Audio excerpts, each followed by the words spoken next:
Penfolds have been hosting their famous Recorking Clinics for over 19 years. At these clinics, wine enthusiasts have the opportunity to bring in their Penfolds wines of 15 years or older, and then have them expertly assessed by Penfolds Winemaker. If necessary, these wines are tasted, topped up, recorked, and recapsuled.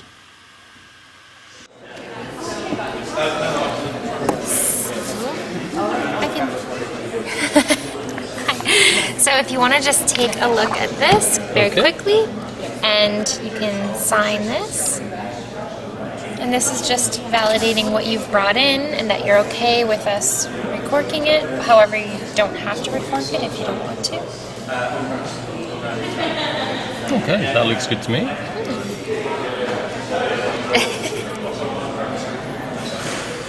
There you go. Yeah. Okay, so if you want to just have a seat, I guess, you could help yourself to some food, some wine, some coffee. Excellent. Looks like there's some wine over there, so I may grab some of that. And then when he's ready, we'll send you right in. Thank you very much. All right, well, okay. So what we have here, Jamie, you can see why, even though that level's fine, you did the right thing bringing this in, because look at that travel up the cork. And in fact, look at that. So at some point of time, people blame corks. I blame heat, I blame cellaring. Mm-hmm. Corks are actually a symptom of provenance, bad cellaring or otherwise. Yes, every now and then a cork mechanically fails, but very rarely. It's usually induced by something. Now, at least that's an indicator with a cork bottle, levels rising. With a screw cap bottle that's been heated, you won't see anything necessarily. So visually the wine looks good, but it might have been zapped, it might have been heated. Here we can see that at some point this has been. And that's why, not the only reason why we have recorking clinics, of course, we have them for a multitude of reasons, but this wine is a relatively young wine, it's only 15 years old, this just qualifies, so we have made the right decision here. Hi, Peter. James. We're just taking a look at this one here. Okay. And what we do here is we'll use a butler's thief on the really, really old wines. Or quite often, we'll use a combination of two of these in parallel. In other words, you form almost like a double helix. So ultimately, if you don't mind me drawing that, the reason being with these,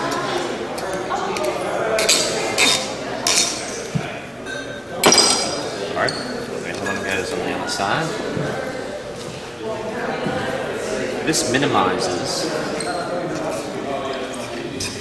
the incidence fragmentation, crumbling. I see.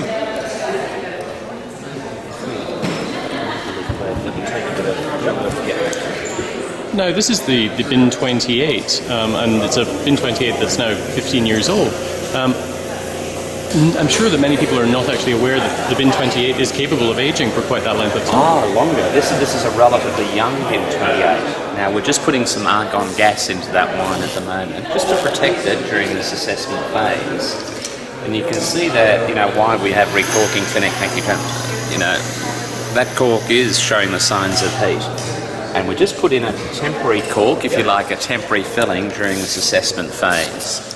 But there really is only one way of assessing whether or not this wine is as it should be, and that is to physically taste the bottle.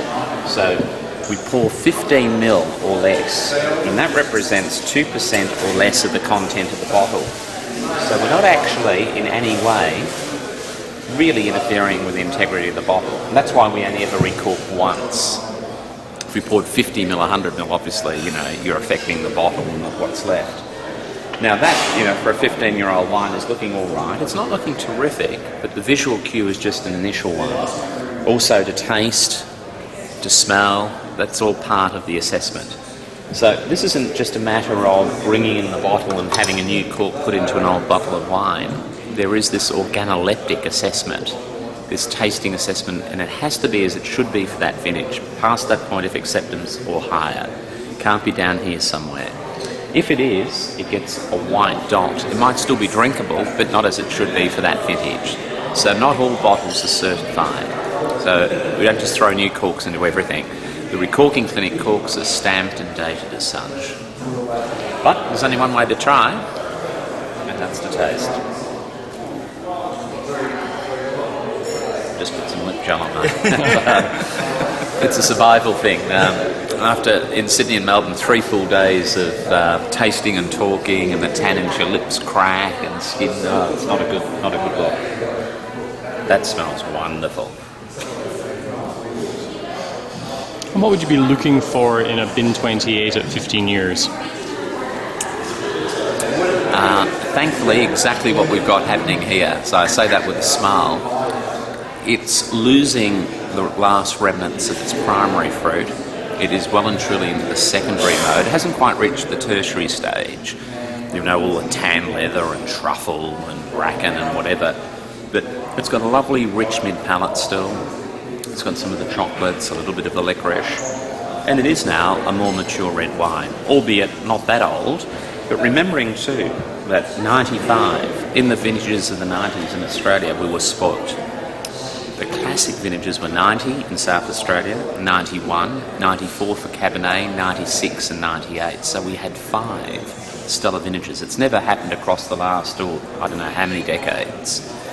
Sadly, 95 wasn't one of those. But it's a good, solid wine.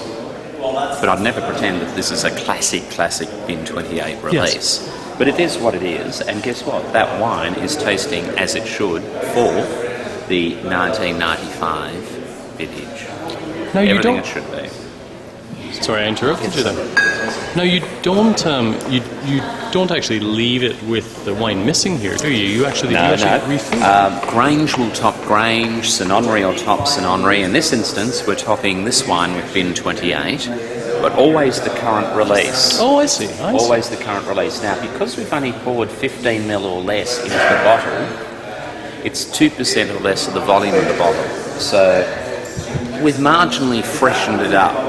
Now, sensory tests have revealed at the time of the clinic, a year later, 10 years later, it's below threshold level, comparing one that's a good example of one that's been through a clinic, yes, and one untouched from our museum, our library cellar. So basically no difference.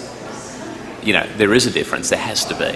But for the purists and others, yes, we're affecting the integrity of the wine, but that much. And when you think about it, what would you prefer? A leaking bottle, or a level dropping over time, or something that is preserved? Yes. But by topping that and recorking, we're not giving the wine an extra 50 years life. We're arresting further deterioration. So Now, are most of the bottles you see at the corking clinics of Grange? a lot are, but a lot aren't. As I look around, even on this table here, I can see McGill Estate, I can see Sinonri, I can see bin 407, and I can see Grange. But we do see a lot of Grange, we see a lot of Sinonri, we see a lot of bin 707. It's incredible what you see here. Everything from Canunga Hill all the way through. Quite interesting. And Canunga Hill is capable of some aging also? Yes, well, the original 76, a certain well-known wine critic in America, only about 4 or 5 years ago, gave the 76 Canunga Hill, in its 30th year or so, 94 points. Ooh, luminac. Now, that's a $1.99 wine release, 30 years later. Now, they're not all like the 76, but the 78 pretty good, the 82, the 90, and the 96. So, yeah, all the way through. And that's what Penfolds, I guess, is known for. Its propensity to age across an array of red wine styles. Sometimes we say, like, if this were my bottle, for example, the 95, I'd be drinking this bottle this year, next, or the year after. I wouldn't keep this for another 10 or 15 years. Right. Whereas a 96 or a 2004 or whatever, you could keep for many, many years longer. So it's all about the vintage. And again, that's what recorking clinics are primarily about, not just putting new corks into old bottles, but educating, talking about cellaring, talking about, cycles and vintage variation, talking about cellaring temperatures, fluctuation in temperature, all sorts of things. And talking about drinking windows, most importantly. A lot of people think, it's a red wine, it's old, it must be good. But as we know, that's not ordinarily the case. Yeah. Well, thank you very much for showing us the ins and outs of this part of the process. Well, that's stage 1. Stage 2 is the important part, that's the recorking part. So we've gone now from this part, and we're not yet quite finished. The 95 bin 28 what we'll do here is we have assessed it, and now what we do is we will do the important certification. So in this instance, it's 1995 in 28. And this is pretty important because the number that comes out here and goes into the record, all of this goes into a wine data bank, corresponds with the certification label, which is placed carefully onto the back of the bottle of this wine. I see. Now this wine here, there are blacklight things and all sorts of things happening here, but 5/030 is the same as this, which will go into a data bank. Right. So if, for example, this appeared at auction at Christie's, maybe in London or in, Manhattan or whatever, and it looked a little bit too good, a little bit, oh, hang on, what's happening here? The level, the look at the label. They could actually ring up Penfolds or go to the website and bottle 5/030, we could look it up and say, oh no, this was recorked in Toronto on September 24, 2010. Huh. That's the real thing. So in other words, this now is easier to track than a bottle off a bottling line. And we know that, as stated in 2010, it was at a level of acceptability or otherwise. So we find with bottles from the 50s, 60s, 40s, 70s, it actually adds value to the wine in the secondary market. Oh, really? Oh. If though a bottle in the 90s comes in, we people will be thinking, well, why did it have to be recorked so early? Even though, 15 years, 20 years, whatever, but for Penfolds, that's nothing. But what we've done here, this may not have helped you in a secondary market sense for this bottle, but then the 95 in 28 was never worth much in auction, and with a cork like that, it was going nowhere. Right. Now, the cork like that meaning the cellaring and the provenance of the bottle prior to it coming here. So very, very, very important. Okay? Excellent. Well, let's go to stage 2, the recorking part, the very important. You might want to perhaps, great. Now, you've met Andrew, right? Yes. Andrew's part of a team. Andrew's come from the Barossa Valley, so travelled a few thousand miles as well. And Andrew has travelled the world with us for 19 years. We've been doing these clinics globally for 19 years. And we've recorked almost 100,000 bottles. That's astonishing. Certified as such. So Andrew will explain what's happening here on in. Yeah. Thank you, Peter.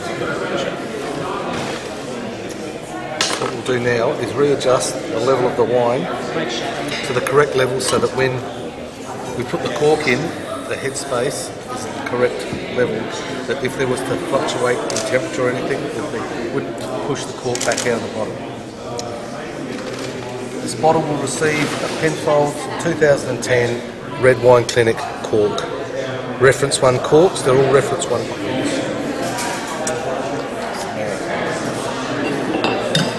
A vacuum corker, so that just before the cork goes into the bottle, you create a vacuum in the headspace.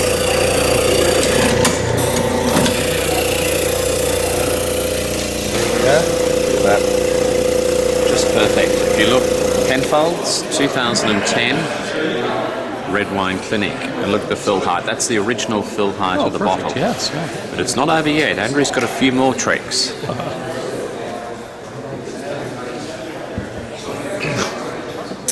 Now we'll put a new capsule on the bottle.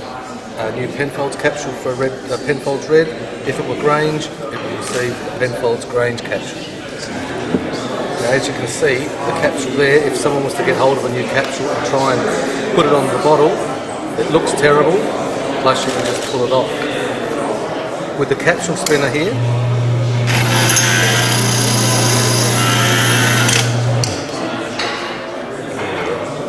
So you can see here, literally as good as the day it was bottled on the bottling line. And you can't pull that off, you can't do anything. So new cork, stamped and dated, new capsule, new fill height, certified, but it's not over yet. Now for the aesthetic.